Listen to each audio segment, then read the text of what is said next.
Rebecca, bonsoir. Bonsoir. Un petit mot avant, vous nous aviez parlé de Bachad Boulat. Oui, Alors, son album est maintenant disponible. absolument, depuis mardi. C'est très bon. C'est bon? Je voulais vous dire bravo. Merci. Quand on suit vos suggestions, des fois, on est enchanté. Il faut m'obéir au doigt et à l'œil. On commence par quoi? Un groupe de Calgary, Montréalais d'adoption? Exactement, installé à Montréal depuis peu. Et c'est dans le quartier du Myland, quartier très branché auprès des musiciens, évidemment, qui Where habitent, else? qui sont installés, oui, et qui ont composé les chansons de ce deuxième album, Flourish Perish. On écoute? On écoute.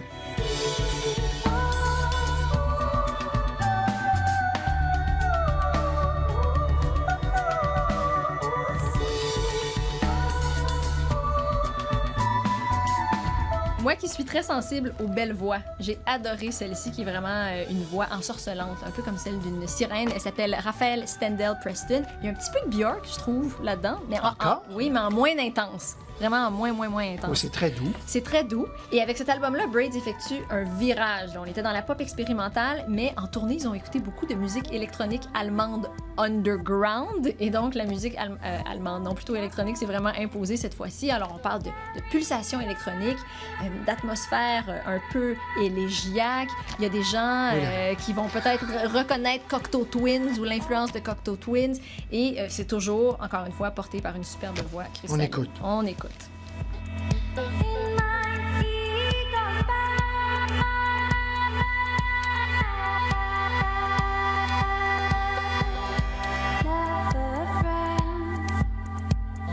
Alors, ça s'appelle Braids, Flourish Perish, et ils sont en concert le 2 novembre à la SAT, la Société des arts technologiques de Montréal. C'est noté.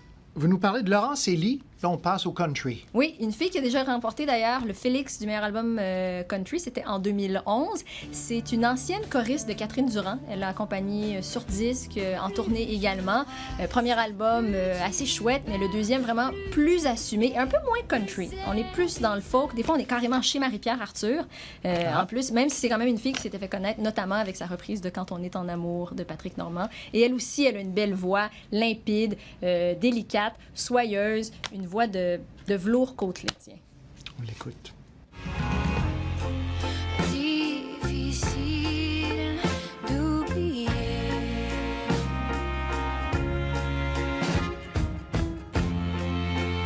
À présent, le passé. Est-ce que ça sonne un peu comme du Marat Tremblay? Un peu comme du Marat Tremblay. L'univers musical, en tout cas, absolument, oui.